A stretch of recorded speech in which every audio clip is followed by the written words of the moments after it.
Testing.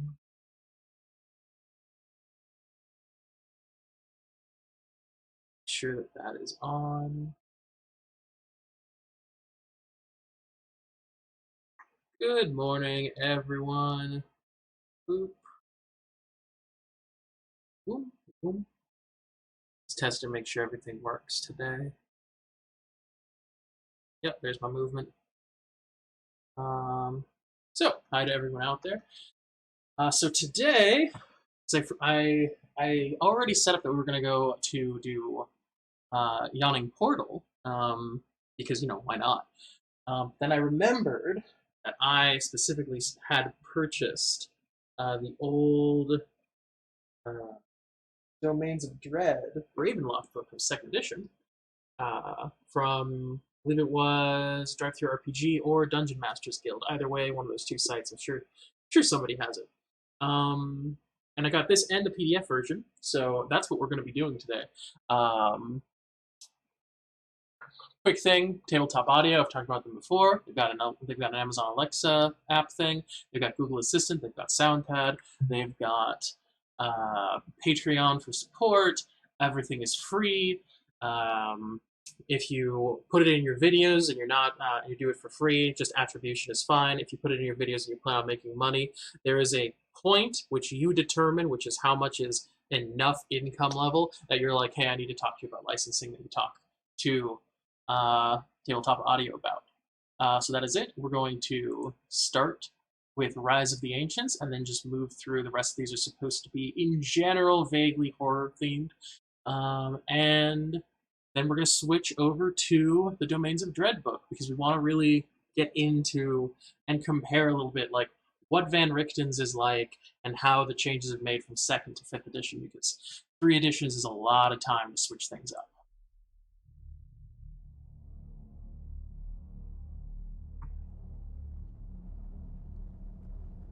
And so the main reason I'm doing this is because I have an idea as to what I think Domains of Dread should really be about, and it doesn't align with Van Richten's. And on the one hand, like, I think that that's weird because I got a lot of my info from the 5th edition stuff, but also hearing stories and stuff, and I feel weird that they aren't keeping to what I understand to be the core values of what it is, as much as there are core values in a fantasy book.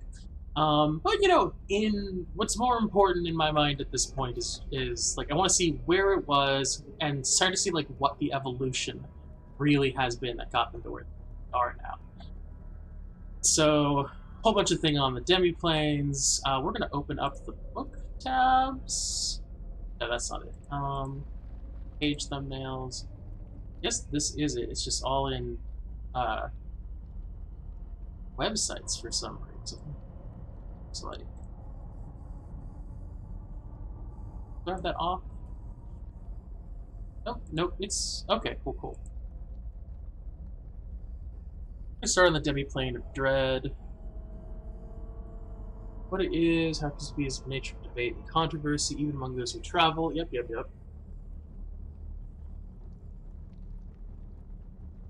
Self-contained pocket dimension hangs suspended in the ethereal plane. Interesting.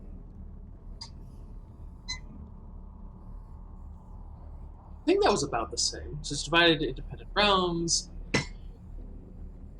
Ravenloft has its own natural laws and physics. These are subject to change at the whim of the dark powers that seem to control the demiplane. Ravenloft being the So there's rules on how spells work. Oh yeah, I totally forgot that was a rule change. I think it used to be that clerics couldn't cast spells in Ravenloft, and so they've gotten rid of that for, I guess, pretty obvious reasons. They don't. A lot of people, as I recall, complained about that. They were like, "What do you mean my divine spells don't work? Why is everything bad here? Why is everything awful?" And the answer is because that's the whole point: is everything is bad here and everything is awful. Let's see.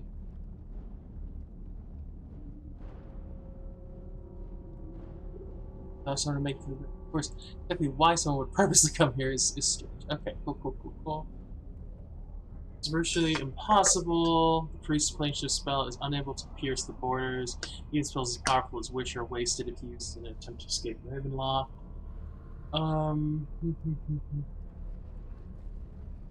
There's rumor there is something called the Rift Spanner, which can pierce the Veil of the Mists, but both the existence and the extent of its abilities remain unproven. I mean, also, as a quick note, if there's a mystical device known as the Rift Spanner that can pierce the Veil of the Mists, one would expect someone used it to go out, and thus it is now outside instead of in. So that's funny. Portals, the Mists, the Lords, Border Ethereal, blah blah blah. So it's just a bunch of stuff. Any direct confrontation will almost certainly result in death. Interesting. All right, so we're gonna come back to table of contents, and we're not gonna go through all this stuff on cultural levels and things like that. Like we're not really here for that kind of portion. We're gonna look at the domains and see if the domains are really kind of that way. So like there's domains of the core, and then down here there is a actually we'll check out the Path of the Priest first because we can. Maybe we'll look at Godfroy. But then there's Islands of Terror and Mazes of the Mind. Like there's a couple different special things it looks like. So real quick, let's look at the Absence of Power. Gods have no interest in the demi-plane of dread. To be sure, a great deal of evidence supports this opinion. Despite this, most priests still... Oh, they still function. I thought they didn't function. That's weird. I could have sworn... It doesn't matter. Priests, clerics, and their ilk draw power from their spells from somewhere else. Some claim that the dark powers, for whatever reason, are answering the prayers of the wandering holy men, as with so much about the dark powers, however, it's impossible to know if this is true or not.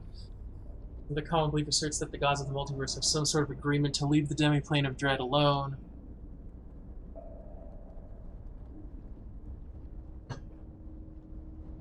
Blah, blah, blah, blah, blah, blah, blah, blah. Yeah, okay, so magic works. Okay.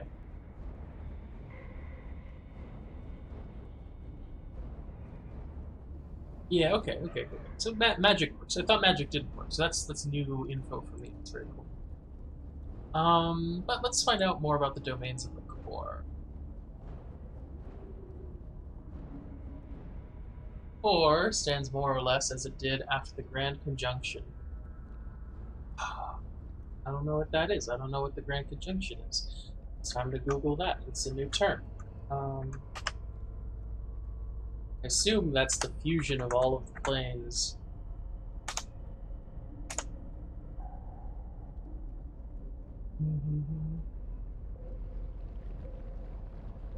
Okay.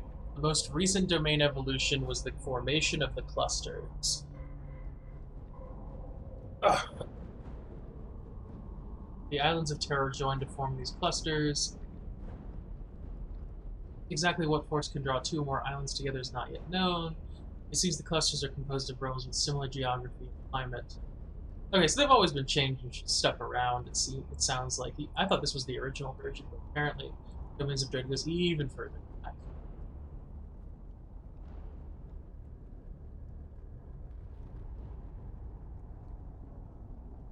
Azalin forces the two elements of Hiskosa's dire prophecy to occur out of sentence. Thus the Grand Conjunction collapses.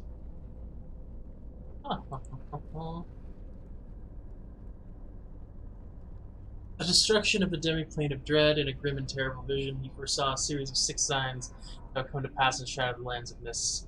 Recognizing his chance to escape from his long imprisonment, Lich Lord Azalin was greatly fascinated by the words. Due to his interference, however, the 5th and 6th signs of the conjunction occurred out of order, and in the wake of this mishap, chaos swept through the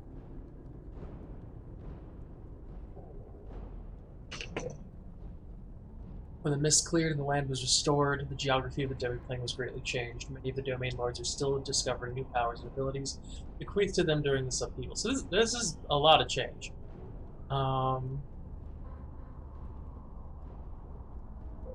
Oh, Falkovnia and Darkin fought each other. Most fascinating features of the new Ravenloft was the Shadow Rift, looking much like a great chasm in the heart of the core. Rift is an area of swirling mists and darkness. What it is and what horrors might hold remain unknown. Interesting to note that Stani will not speak of the place and always with a sign of protection for some presence. Interesting. So this attempted to make it all like one place, it sounds like. And then in 5th edition, they're all separate again, which is also interesting.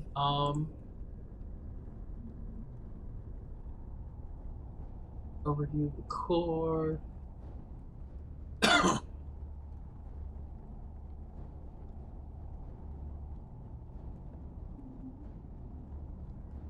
Surrounding the entire continent. Yeah, so it's a continent. Okay.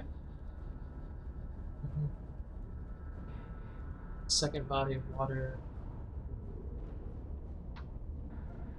Malinok Mountains divide the core from north to south, interrupted midway by the Grand Curious Legacy of the Shadow Rift. Divide the core from north to south, interrupted midway. So this is literally like an island with a giant portal in the center of it. That's interesting. Oh. 3 major rivers. Okay, so it's all together, is what I'm hearing. Like it's all sewed together. And so that must be when Aslan did another of his attempts to get away, which like blew up everything, or darkened or something like that.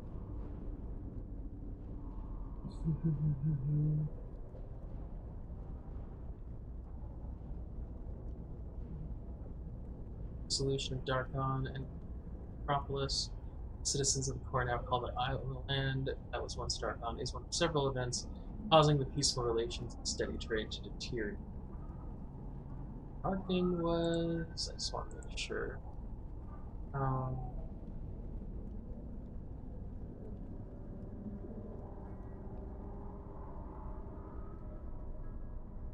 Darkin, yeah, he's the one who. Aslan is from Dark. Okay. I thought Aslan was.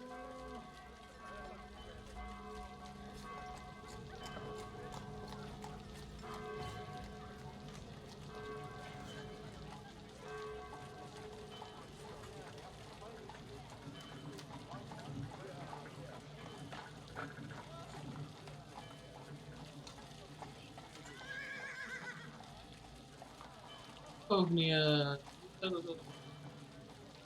So Aslan is the Lord of Dark. Okay, cool.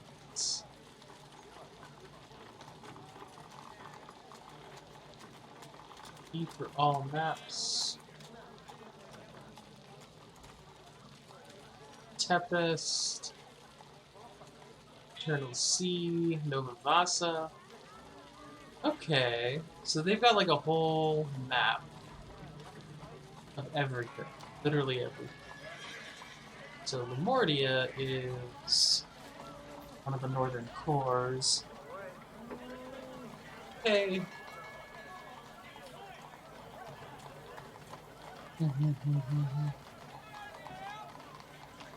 Lemortia is the Lemortia is right here with R. And I can check.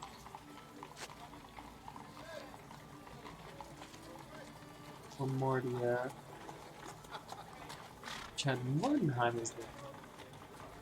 So the Lemortia currently has changed heavily, is what I'm getting at. Because according to this picture, Lemortia looks pretty standard. There's like not a lot of mountains going on here. Jagged Coast. Jagged Coast.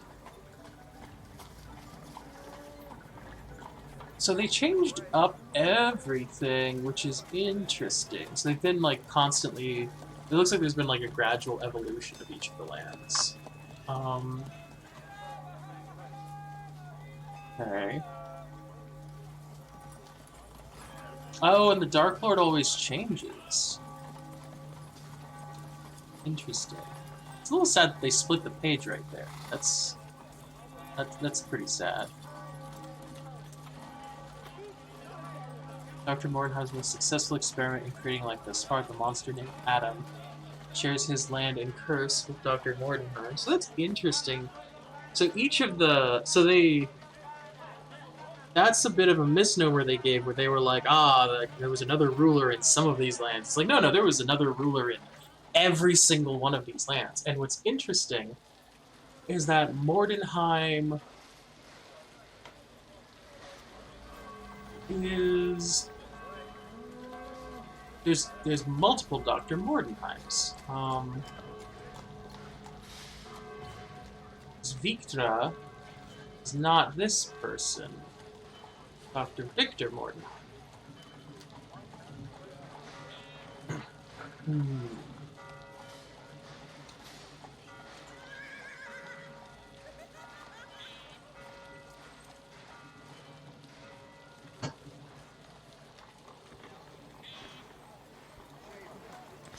Interesting.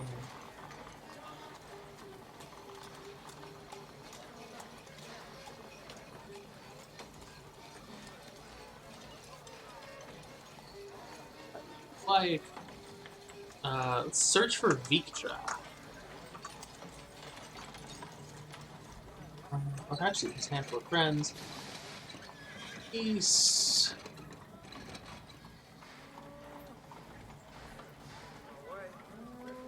usually intelligent. I think Elise was. Huh.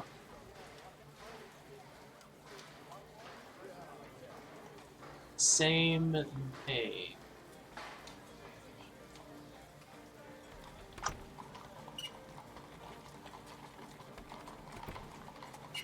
It's very interesting.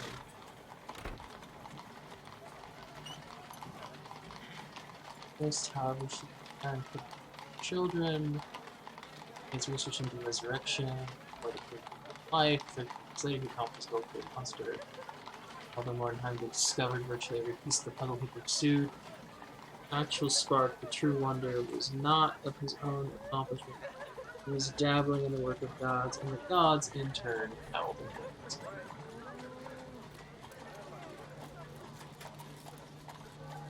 Except that only heard anything of his knowledge.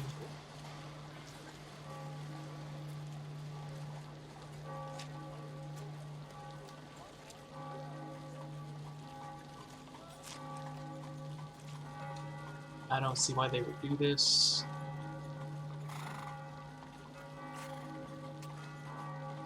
Selling the soil.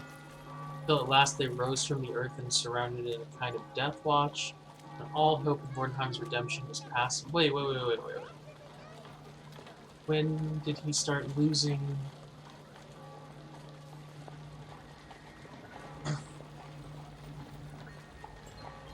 On the night the monster drew breath, started to have death watch. When all hope of Mordenheim's redemption was past. What redemption? What did he do wrong? The mist withdrew from that primal realm, taking them with them to cast on all the players in Mordenheim's deadly plot. Victor delighted in his creation regarding Adam as the child he and his barren wife could never have, but Adam showed an unnatural affection for Elise that terrified and repulsed her. Even when, 2 years after Adam's creation, Victor introduced a playmate to his creation, a 7-year-old half-starved orphan whom he'd found in an alley near Ludendorff's docks, the situation did not improve. Adam seemed jealous of the attention young Ava, as Mordenheim had named her, received. Such was the antagonism towards the girl that Elise threatened to leave her husband and take Ava away. His attempts to encourage Adam's social adjustment using Ava as an experimental tool were not stopped. Victor was drunk with power. Okay, so this is all the thing to talk about. Attempts to socialize and educate Adam continued. I mean, that using the girl is what continued, it sounds like, not the not like, of course you try to socialize and educate Adam. It's using the girl to do it, which is the problem. She's a 7-year-old girl, she's living her own life. One night his world came crashing down upon him. Awakened by screams, he rushed to his bedroom to find the girl missing and his wife crumpled in a heap beside the bed. Looming over her was Adam, holding a bloody scrap of Ava's nightgown. Then with a furious roar, Adam disappeared into the misty night. This was still alive, but barely. It was clear she would die within the hour unless drastic measures were taken. So he attempted to keep the spark. He remained, so she became a little more than a ragged corpse, in need of complicated machinery to sustain.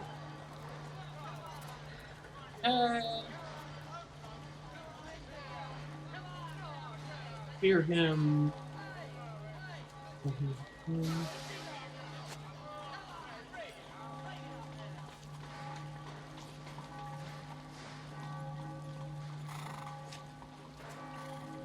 He does not kidnap specimens that are still warm. Warner himself is the work of his brainchild, the monster he made Adam.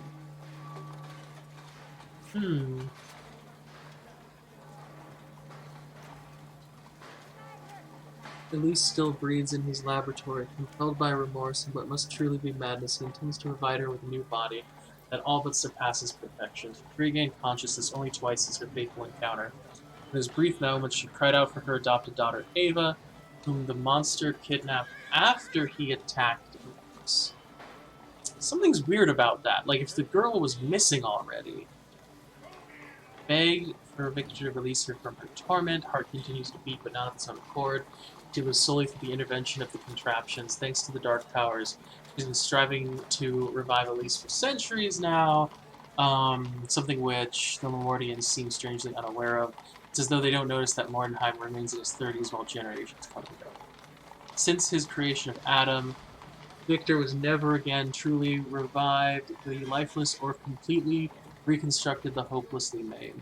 While he's been able to construct several lesser beings, twisted and stupid flesh golems, he's been unable to match the success he had with Adam.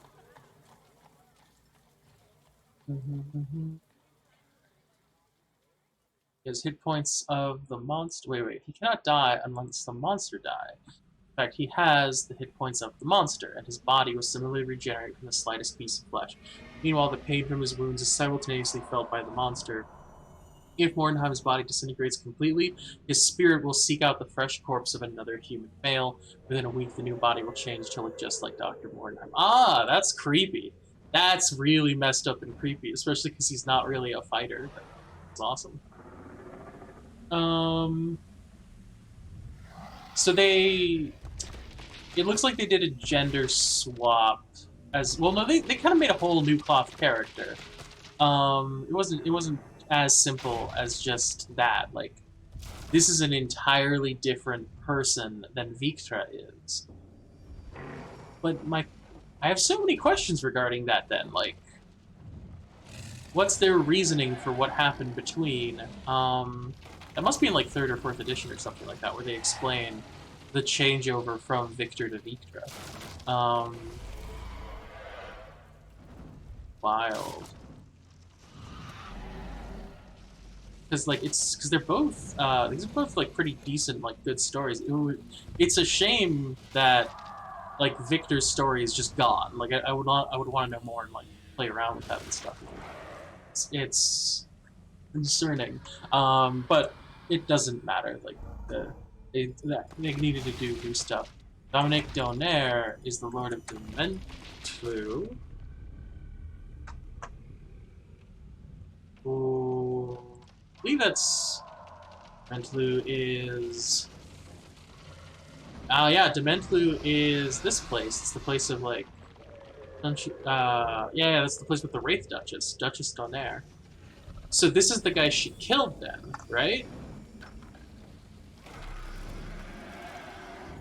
Mesmerist suggests an idea so subtly that people would believe it. When his grandfather died, the family decided to leave Mordent. While his father probably thought it was his own. Became the Dark Lord of the New Domain. More. He would pit people against each other. He was a handsome child, flirtatious with ladies, times made her harmless. These women lavished affection on the poor. And the poor mother was born out, suspecting how twisted and advanced his little mind was. It was about like a super genius child. When his father died, the family that decided to leave Mordent. This was actually Dominic's idea, although his family claw His father thought it was his own. Claude decided to brave the mists of Ravenloft and see where they took them. New lands opened up for little Dominic. Unbeknownst to the family, he became the Dark Lord of the new domain. Hmm. The more romantically attracted he becomes to a woman, the uglier she finds him. That's kind of funny. She couldn't bear the sight of him. His marriage is one filled with things of no ties. Hmm.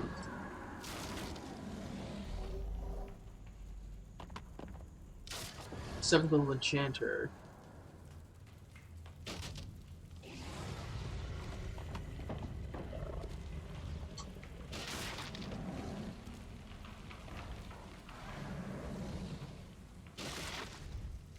Wild with that last line from the page.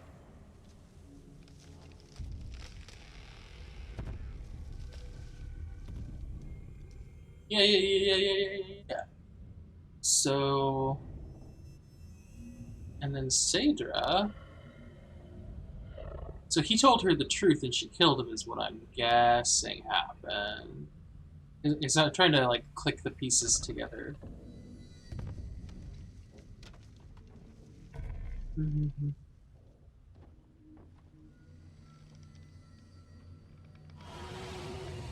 Saedra,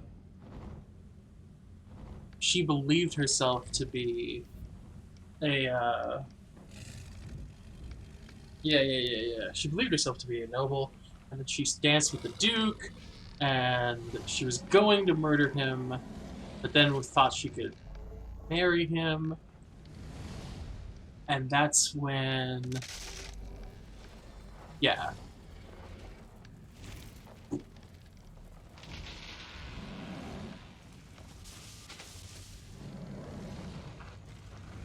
Plague afflicted the Duke and Saedra as well. As they were dying, the Duke asked a confession. He was not the son of the late Duke, a servant in the Duke's household, claimed the servant's infant son, and raised him. Later, the servant was caught stealing from the kitchen and fled the house with his own daughter. So that's the brother. So this is maybe generation after this guy, if it's connected. I guess this is the problem. Is like I'm looking for connections where there might not be it. Necropolis, which used to be known as Darkon. Oh, this is wild. Okay, so I'm thinking there's just a lot of them not really.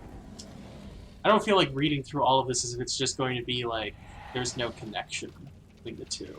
Like I can see like more connections that can work, but I'm not seeing like the evolution of like a historical pattern that went forward where they're like, this is the history of the lands as we see fit. Which I think is kind of sad. I think they miss out by just making the domains, making like 5 tweaks to them and then saying, this is totally different or something like that. Like I think there's a lot of missed opportunity.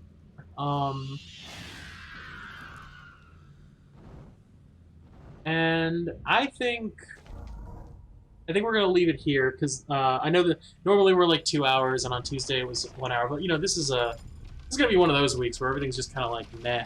I think tomorrow's gonna be more mapping and talking about other things, but I'm not.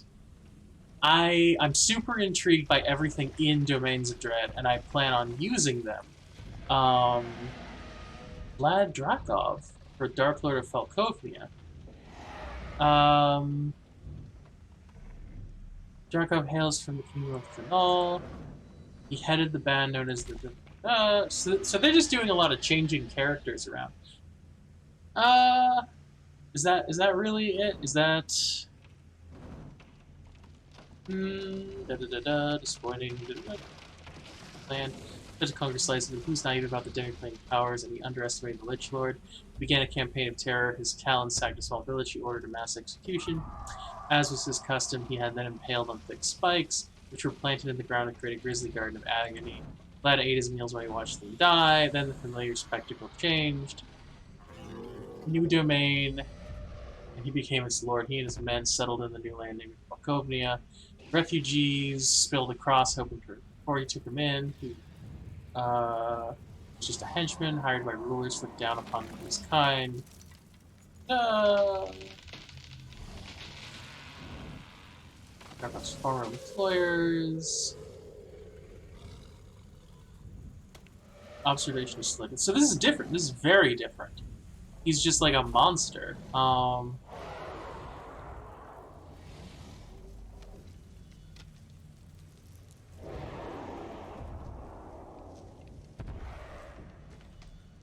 Skill of the ad. He's just.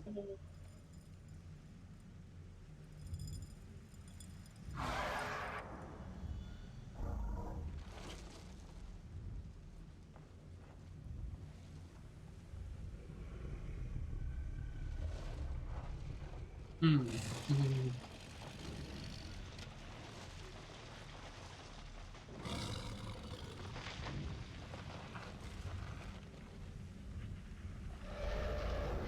So what is Falkovnia's thing? It's the breadbasket of the core. So everything keeps changing. Interesting. So it's I don't I would like to see actual like historical change as a reference point, because it's a little this is a little too fast and loose for me, where it's like, here's this dude and then we're going to like change the character slightly, or you know, like here's this person, like we're gonna change them just slightly, and then like give them like a different backstory and stuff, but we're gonna like keep the name really close, like Victor became Victra and things like that. Like I'm just not like it's like I would just like to see like Victor with her own domain, and then like they've got Victor with his domain. I guess it must have something to do with licensing or something. Because I just don't get why you would change the things. Because it's like you can still say like this is what it is, and then here's this other thing going on, or this like you could even make it like there's two. Like, I'm going back to Mordenheim, but like Falkovnia, you could make it like there's two, and people are really confused between the two, and that's part of what's messed up about the Domains of Dread is like you go into a place and you can be, and everyone can say like, yeah, this is Falkovnia. Here's our lord, and every month, you know, every month or so whatever, there's a zombie apocalypse wave that comes through, and then like you go to a different one and everybody recognizes you, but like here's our lord and it's a completely different person. But that, you know, I don't know. It's pretty wild, I would say, I guess.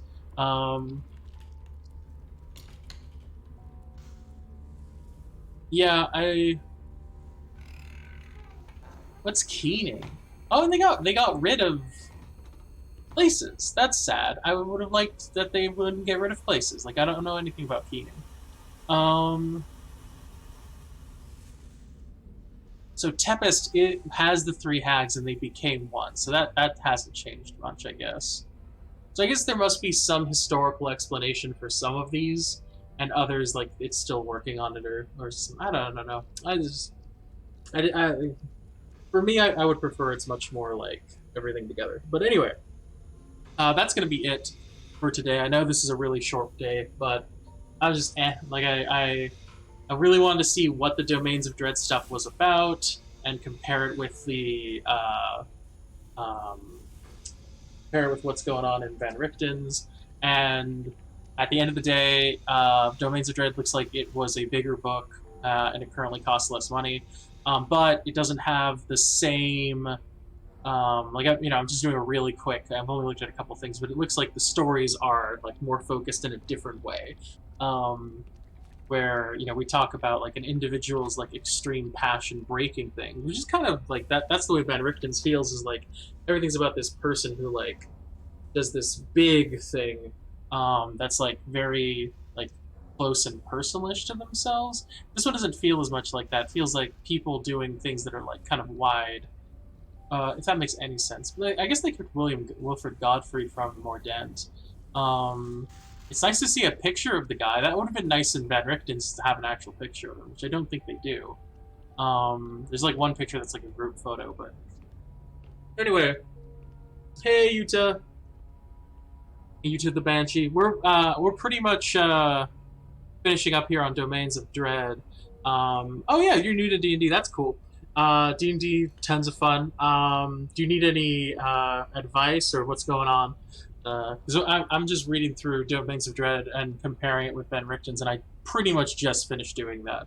So I was about to head off. But if you've got any questions, I'm more than happy to help you out.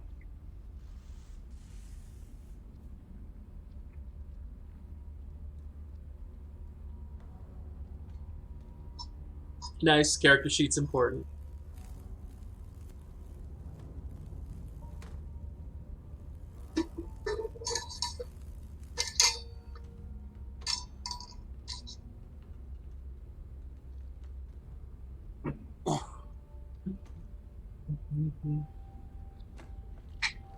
Half elf, archfey, warlock, former knife thrower in a circus. Very nice.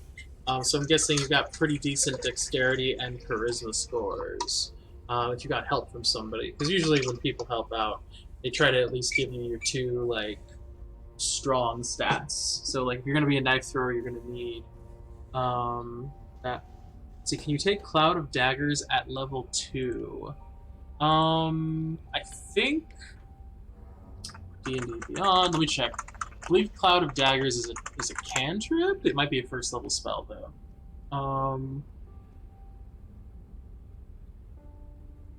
Oh, is it a second level spell? Let's see. Da-da-da. Okay, so a second level spell as a warlock, you would need to be level 3 to do that. I think. Yeah, level 3 gets you second level spells. So this is going to be really confusing. There are 20 levels you can go through, and then spell casting is a separate thing, of which there are 9 levels of spellcraft, which get divided into those 20 levels when you're a spellcaster. So you will have first level spells for your first 2 levels, second level spells at your second 2 levels. So at level 3 and 4, you can get second level spells. The question is though, because you're interested in Cloud of Daggers, but you are new, so I'm going to check something really quick, which is the Cloud of Daggers spell. Okay, it is a warlock spell, so you're fine there. Yeah, definitely you're good. At level 3 you can get Cloud of Daggers. If you're looking for some neat dagger spells, let me check through your first level spells and see what I can find for you. And also let me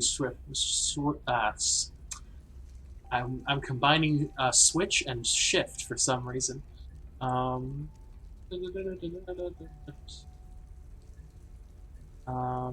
should be, where is it? Oh no, I've done something off. That's unfortunate. Okay, so we're gonna go back to. Oh, thank you for the follow, Yuta. You already reskinned Eldritch Blast to Eldritch Dagger. That's an awesome, yeah. And then we're looking at first level spells, specifically used by warlocks only, because that's each spell casting class is a different like thing.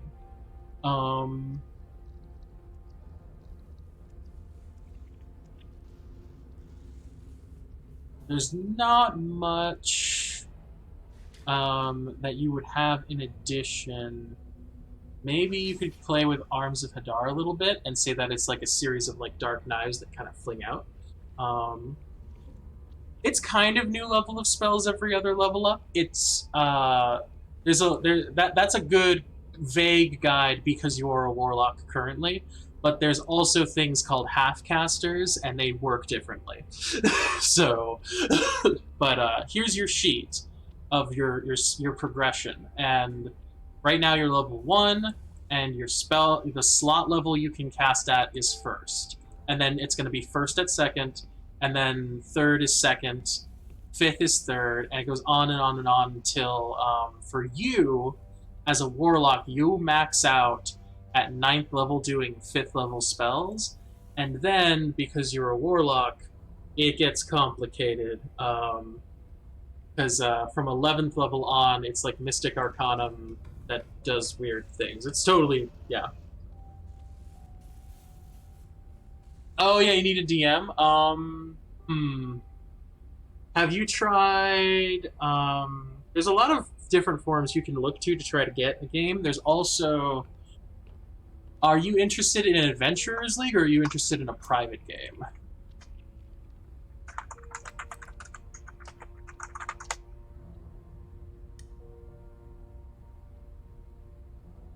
Yeah, that can happen. Yeah.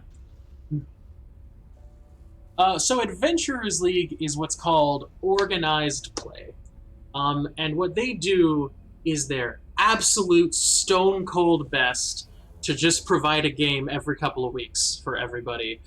And it follows pretty much exactly the rule books as best as possible. And every week you're going to have like a different DM, and your character doesn't quite get a full narrative as a result sometimes because, if you miss a week, da da da, all this kind of stuff happens. Um, so but what organized play allows for is if you can't find anybody, you can at least find these guys. Hopefully, let's see. He banned T Purebloods, Yuan T Purebloods, all level 1 flyers, Lucky, the Great Weapon Master feat, Sharpshooter, etc. Okay, yeah, I don't truck with that as much. But if that's the game he wants to run, that's the game he wants to run. Um, I've heard I think I've heard people talk about why they ban Wanty. It's because of they get the magic resistance where they get advantage on every save.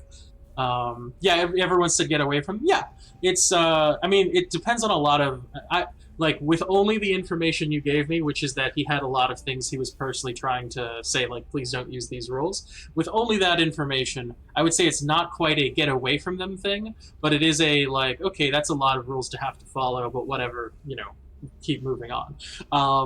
But that's only the surface of what you've told me. You have a much deeper you know what you talked about with them and everything like that. Normal games start at about level 1, and in Adventurers League specifically, they're going to start you at 1, and then every, I think it's 1 or 2 sessions, you're going to get a level up. And then you just like level your character, and you're going to have basically a DCI code, and basically they have a way of kind of keeping track of all of your experience and stuff, so that your character makes sense at the level he's at, and there's no like experience cheating where you're like you start at level 1 game and then like 3 games later you're level 20. That should never happen. They want you to like make the full progression in order to make you kind of get involved in your local gaming store, and then also as a result of that you meet gamers that are in your local store so you can begin to get to know them and hopefully kind of grow naturally your understanding and meet more D&D players. And it's great, it's wonderful if that's your thing. But sometimes with any system, there's always certain flaws that come up. Because of you're going to be dealing with literally the entire spectrum. Like I've had friends who've played, and they got stuck at a table full of like kids, and it was kind of like babysitting time for them. And they were like, "Okay, this isn't like the best, but I'm still playing D&D, and that's awesome." And so it's that kind of thing. Well played games. You live in Greenville, and Mr. Beast goes there. Oh, that's really cool. Yeah, I've heard Mr. Beast is a really cool guy. Like he's like one of the top Twitch streamers or whatever. So he's super cool. But anyway, this website on screen here, dnd.wizards.com, and then /ddoll_general. Just search for Adventurers League on Google. You'll find it real quick. You can type in your zip code right here, like like I can type in like 14109, and then just boom, like.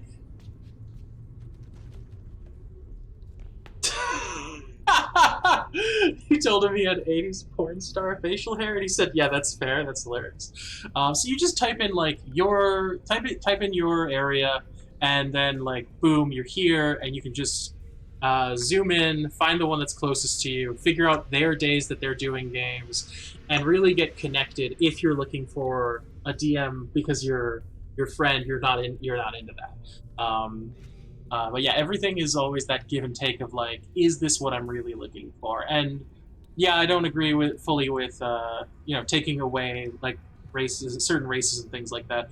But you will find that D&D Adventurers League has a couple of rules themselves which you might not entirely truck with, but it's the price you pay for everyone to be on the same page. And one of those prices is, I believe it's called the PHB +1 rule, and I'm not sure if they're still doing that. But when I played, you had the player's handbook, and then you were allowed to have one extra supplement book.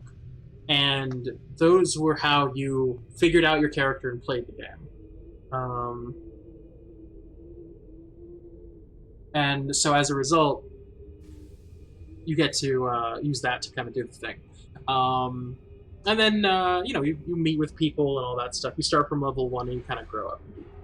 Yeah. So you were like, you want to play a human fighter that uses a bow and you'll take sharpshooter, and he said, nah, I'm banning that now. Yeah, that's... That's annoying to hear. It's like... It is, from a... Just to, like... In order to only play devil's advocate for a second, those are technically optional rules, but honestly, nobody considers them optional. Everybody uses them, like that. Just to be fair on a like super basic like level. But yeah, I know what you mean. Like it's frustrating when you're like, I want to play this character, and then they're like, that's instantly banned. You're going to be a basic on your first to learn game. Yeah, I mean that's. Yeah, a fighter with a bow is a natural thing. I mean, you weren't even doing the hand crossbow build, which is you take fighter, you take sharpshooter, and then you take a hand crossbow. And I think if it's either because of sharpshooter or it's because of another feat you get later. But basically, what you're allowed to do with sharpshooter and a hand crossbow, which is like you might know a bit about this, but like you just start firing like 2 times a round instead of 1 at the very beginning. Okay, so yeah, you take sharpshooter and that gives you your damage on the hand crossbow. But then there's another feat you take. I forget what it's called, but you take it and it lets you fire from your hand crossbow, reload, and then as a bonus action, fire again. And so you take fighter, take that, max out your dexterity. Yeah, crossbow expertise. Yeah, crossbow expert. So I don't remember all of the terms, but I do know how the rules stack. So you use crossbow expert, and this lets you take your crossbow, and as long as you hit somebody once, you can then, as a bonus action, fire the crossbow again. And so what that lets you do as a fighter is you can shoot somebody and hit, and then fire again and hit again. And with that +10 from sharpshooter, you're looking at getting a d6 +10 plus your dex modifier. So let's say that's 3. So you're looking at a d6 +13 damage every time you hit. And your only penalty is a -5 to attack, which most times is not a problem because you've built yourself towards this specific goal. So you'll have like a +3 hand crossbow, +5 due to your dexterity. So that's an 8, plus your proficiency of 6 by the end of the game. So that's a 14. We're talking about an end game character at this point. So that's a 14 bonus. And then you have little other tricks that your party gives you and all that stuff. Feats are dependent on a series of rules. I'm gonna start with your warlock and talk about that, and then I'll expand out to fighter because I think they're the ones who get the most different ones. So first of all, as a human, there is an optional variant rule which you know of because you've done it, where you take a feat and like +1 to 2 things. Free feat. And then for most normal characters, it's 4, 8, 12, 16, and then 19. So it's like almost every 4 levels, but then at the end they just give it to you a level early, and I don't understand why. It's just something they do. It kind of makes no sense. So hand crossbow build, it's mostly online at level 4, yeah. It's pretty much, if you take human and you go to level 4 with it. And there's another way to take it where you play as an elf. By the way, one thing I forgot, most important, is you take the archery ability as a fighting style for being a fighter. So you get a +2 to your attack bonuses, and that's how you get to +20, and that's why your +15 isn't as bad as everybody else's +13. That's secondary. So with most classes, it's every 4 levels until level 19. Then you just get a 19 instead of 20. It's always a -5, but it's a -3 because of the way that the fighter works, basically. Yeah. And then fighters are weird in that it's like level 4, then 6, then 8, then I think it was 12. Yeah, 12, then 14, then 16, then 19. So fighters get a couple extra of those ability score improvements, which can be used as feats. But again, feats is technically an optional rule, so some DMs say you can't have it. But honestly, no, like very few DMs say you can't have it. Feats are cool.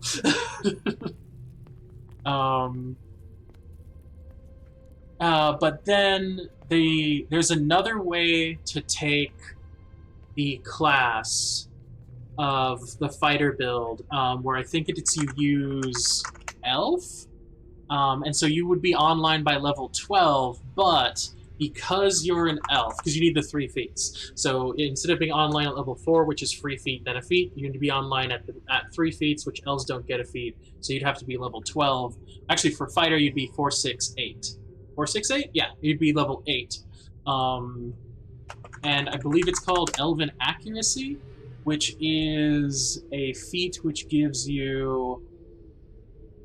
Whenever you have advantage on an attack roll using your dexterity, intelligence, wisdom, or charisma, you can re-roll one of the dice once. And so that's important just because as you're shooting, you get to have advantage and keep doing it over and over again.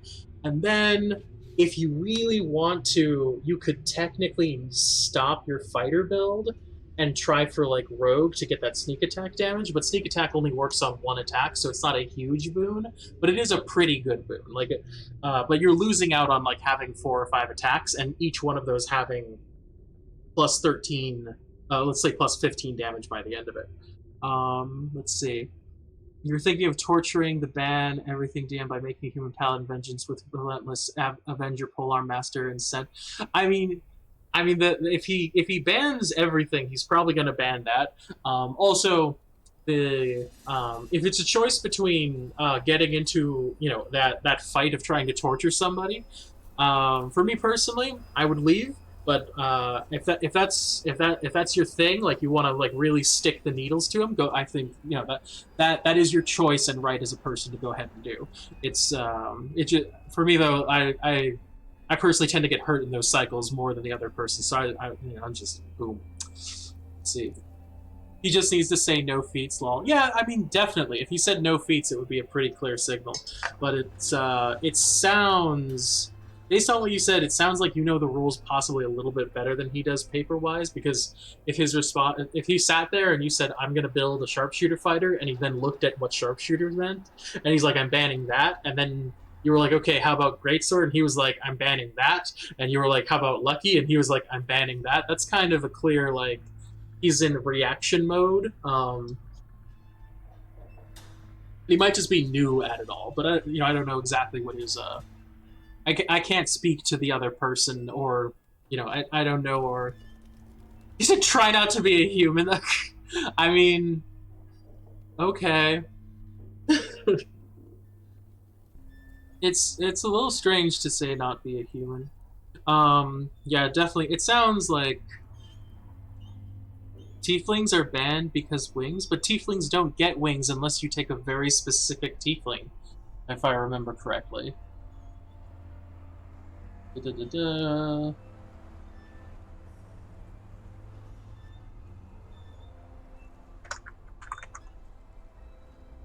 Yeah, it sounds like a new DM, right? Right, Jen Gillian? Thank you very much for checking in.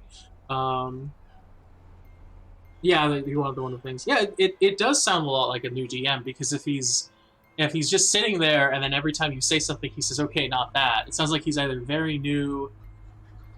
Huh, that's weird. 6 full games?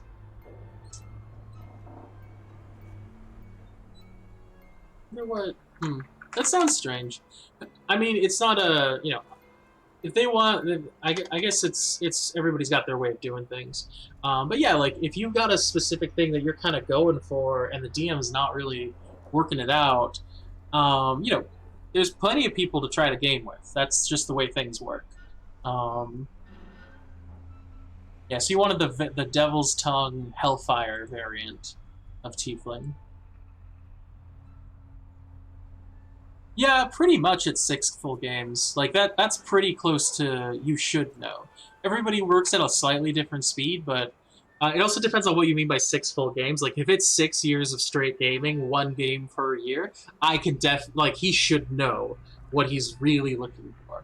I mean, I do say that I'm constantly in my games. My players are constantly having to deal with me coming up with new ideas and saying, "Let's try this now. Let's try this." Like literally, I try to hack D&D as much as possible all the time, but it's mostly what my hacks are trying to break the rules so the players can do more things. Like I gave them a thing where I was like, when it was around the time Tasha's was coming out, they were like, "We're going to free up abilities and stuff," and I was like, "Oh yeah, I know what to do with that." And so I just took the races and went like, I think this was like shortly before they started doing all the Tasha's stuff, but like I just took the races and said, "You can be whatever race you want, and then just take another race's abilities and say that you've been like given these powers somehow. So you could be a human with a dragonborn fire breath weapon." And I just didn't care. I was like, obviously you're a human who got stuck in something, some magical mishap, because that's literally all D&D is you were a normal person and then something happened and now you are an adventurer. Yeah, you can pick human with halfling. Like I gotta question that.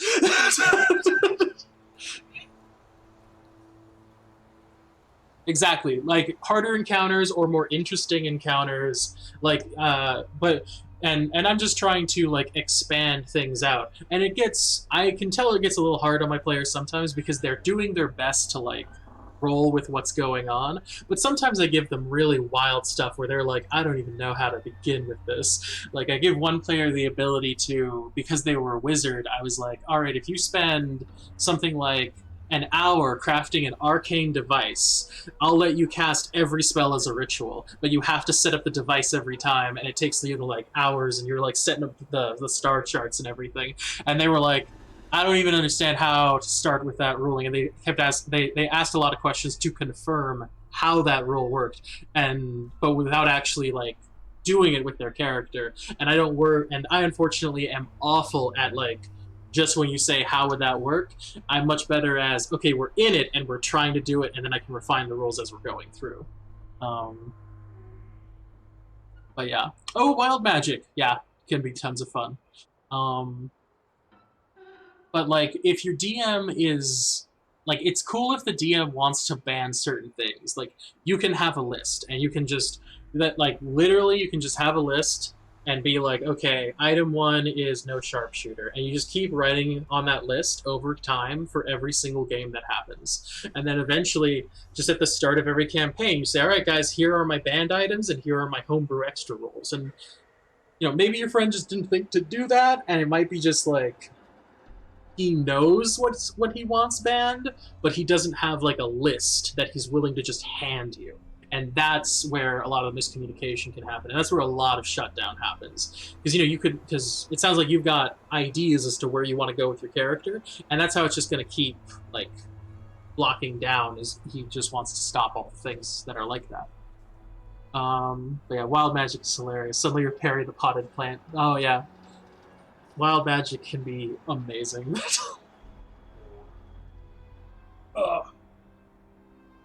Anyway, but yeah, you where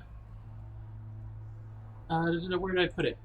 Yeah, for you, Yuta, I would highly suggest checking out the Dungeons and Dragons Adventurers League stuff for yourself, because you should be able to find some people and like hang out with them and get more options. Because honestly, the whether your friend is good or not at D&D, like I can't make a judgment call on that. But oh yeah, there's also online stuff. Yeah, there's a ton of online options also.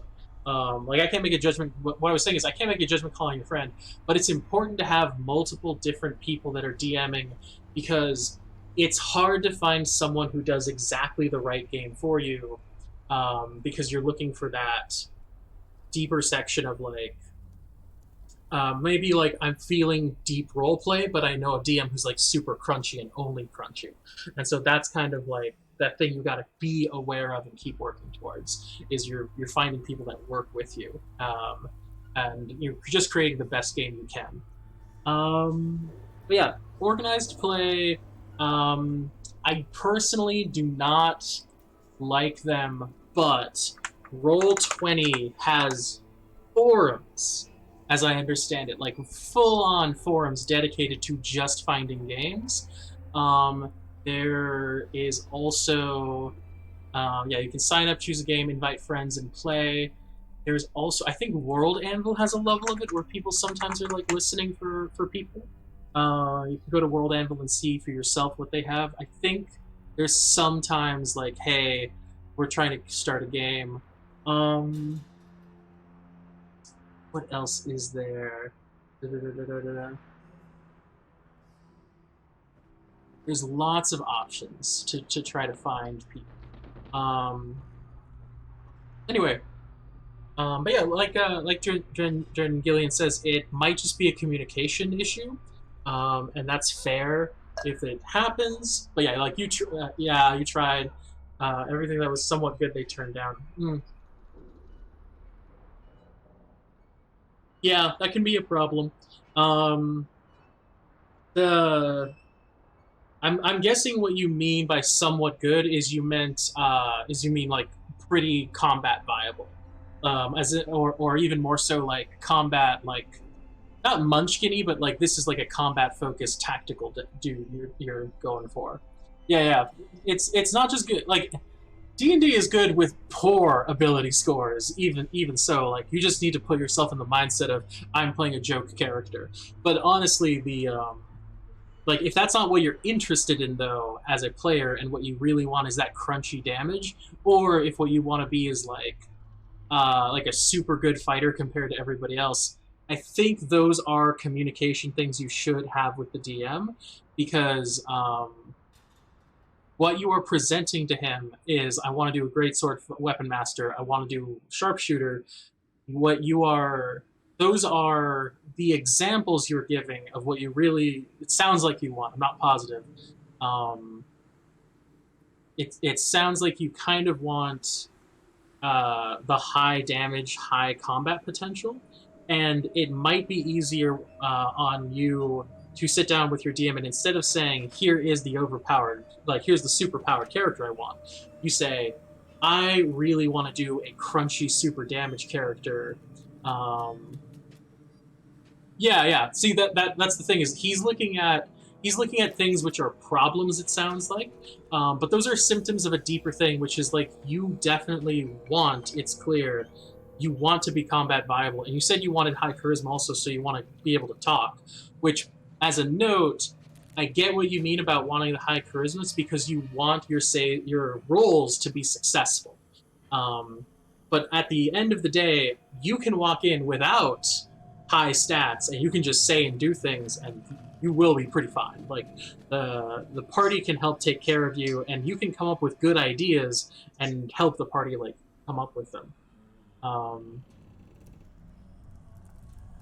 yeah, human hexblade warlock with polearm and a spear. Yeah, that's and then you take. I'm guessing you're planning on taking sentinel. Like that's a build. That's a build for super combat effectiveness. I'm guessing you're going to take Eldritch Smite also, because that way you can take your spells and turn them into smites, which is fine. But I think it sounds like, yeah, Polearm Master. Polearm Master, Sentinel, and the other one. So Sentinel makes the enemies stop when they get into range, which means they can't touch you. Polearm Master lets you hit well, and then I think you get a D4 extra hit when you like do you do front swing then back swing. But yeah, you're looking at a. I think it sounds like your DM is really scared of his stuff getting wrecked due to just like having a very combat viable character around. And I think if you were going to have a conversation about it, it might be more of a conversation of, hey, look, I really want to make a combat-heavy, powerful character, and I want my rolls to all be really, really good. And it feels like yours deliberately stopping that, and I just want to get like a gauge on that. But honestly, that's a conversation that you can choose whether or not you want to have. And the real question is, do you just want to spend the time looking for a DM group that like would help you?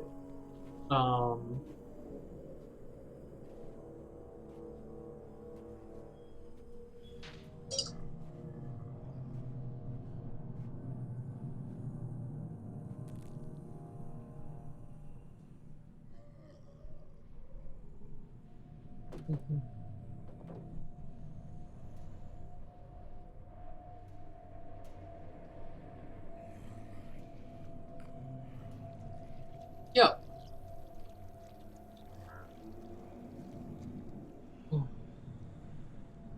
Warblade with pole arm. Which one was Warblade? D&D Beyond Warblade.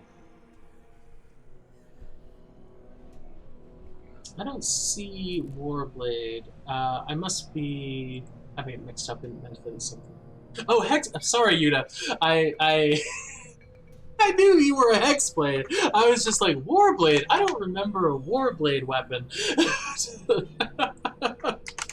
Oh my gosh, so silly. It is, yeah, Drangilian is right. It is a very strong weapon. It's a very strong build, and that I would say, like, you know, people say that you should leave, and that might be the fair thing to do. Like, you really want to find a DM who's like right for you and work with people. But if I were going to play a defensive role for the DM for a bit and just be like, this is probably what he's feeling, is he's probably very scared of somebody who's going to drop 20 plus damage around compared to people who are going to do D8 plus 3.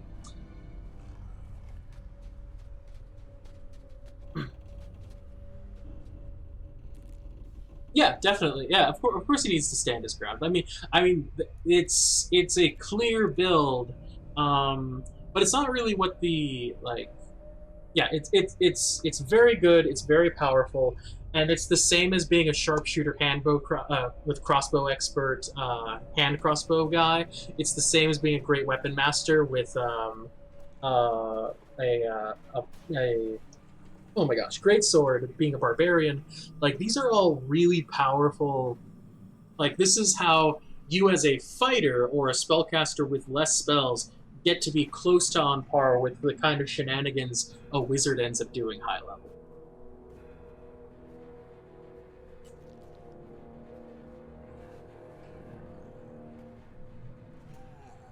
He has Mage Hand to return the thrown knives. Oh, that's hilarious. I love that. He won't even go pick them up himself. He's just like, Mage Hand. Takes it, cleans it off, puts it away.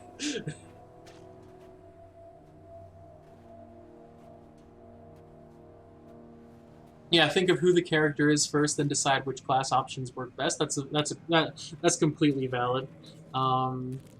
For me, it's the same kind of thing. Like I sit there and I'm like I'm feeling a blank, and then I kind of like build at the same time. Like around the time I have the race and the class is around the time I've kind of figured out who they are, and so I just kind of build it all together in the same kind of way. Yeah, you made the story, then the class and spells. Yeah, that makes sense. Um,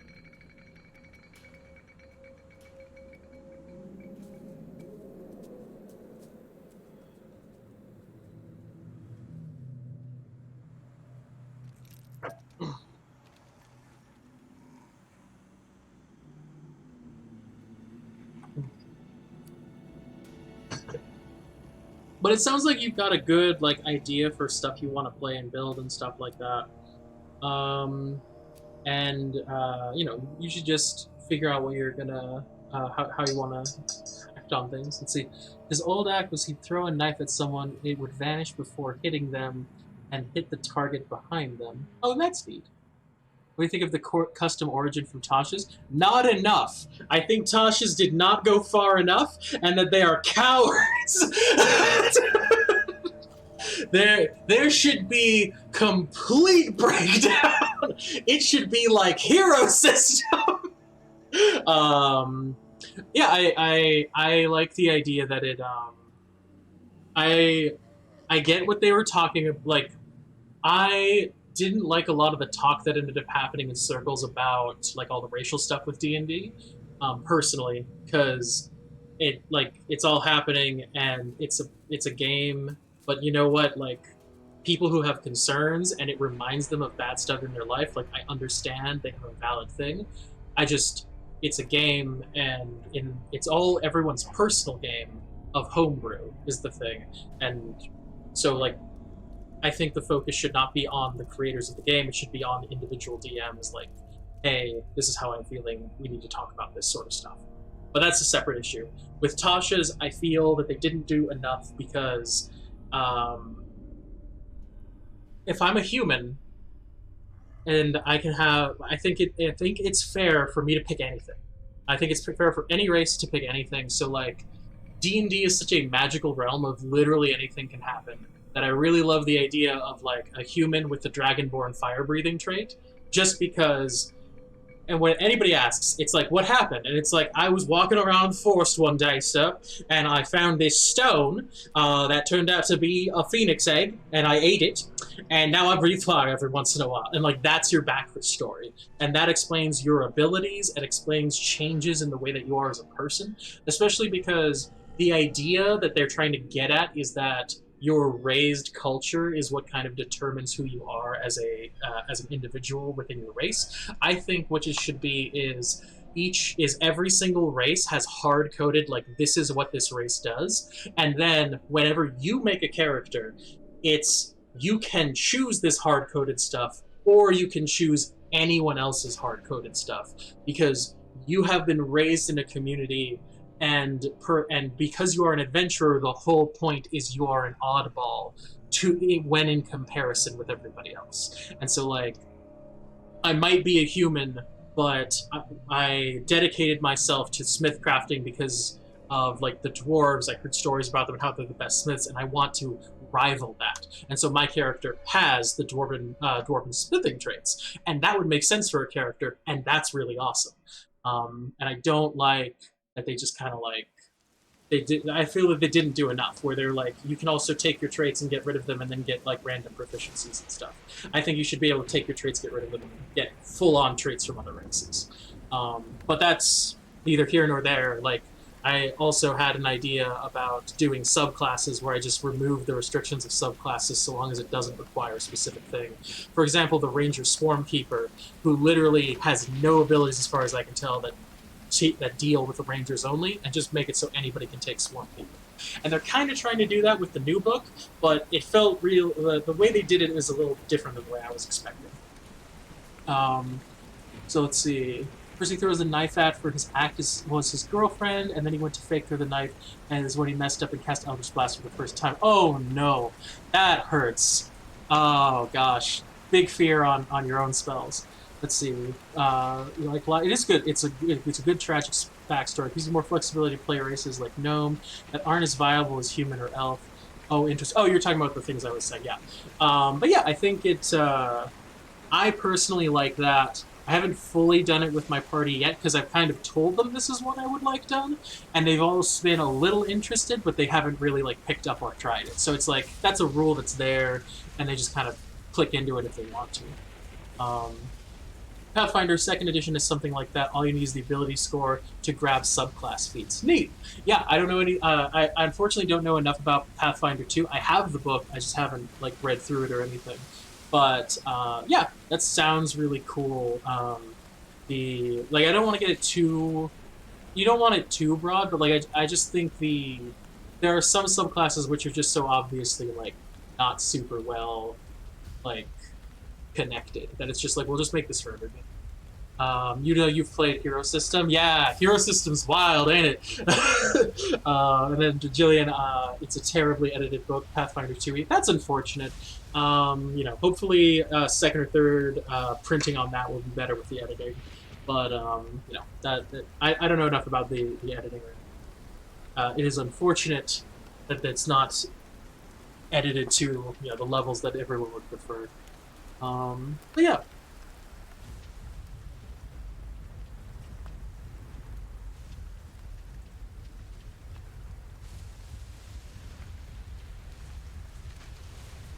My friend said, make me villains ranging from human fighter level to godlike.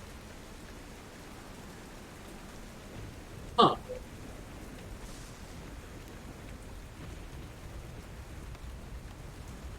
Yeah, I mean, it's interesting.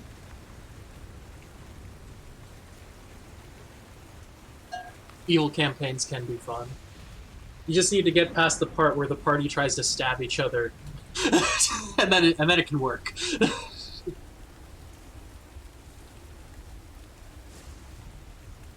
Strongest villain you made was Azure Black. Has a line beam attack that hits for for miles, 2 charges, and was like 300 d6 damage. Yeah, that's godlike.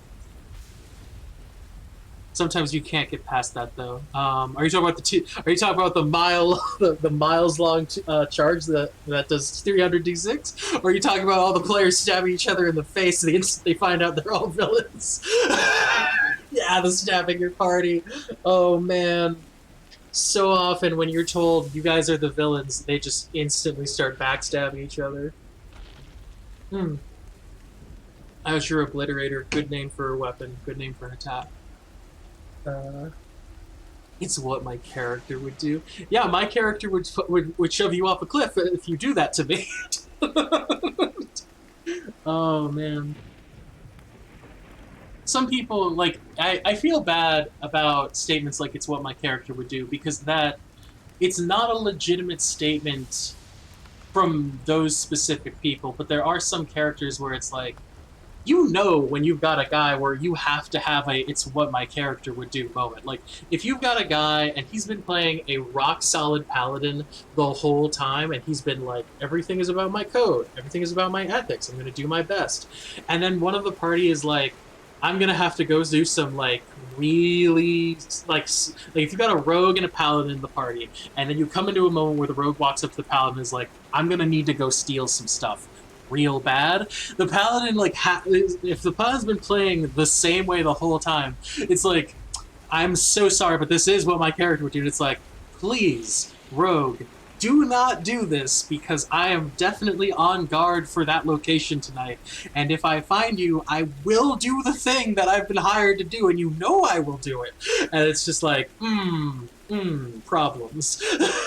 But, the people who, you know, that's like a good game though. That's like a game where everyone's like in on it together and they're having a lot of fun and stuff like that.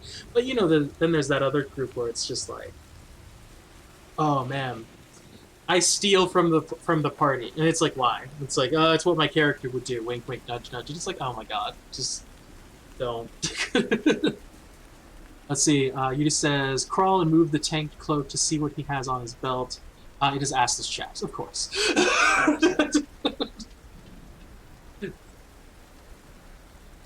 uh,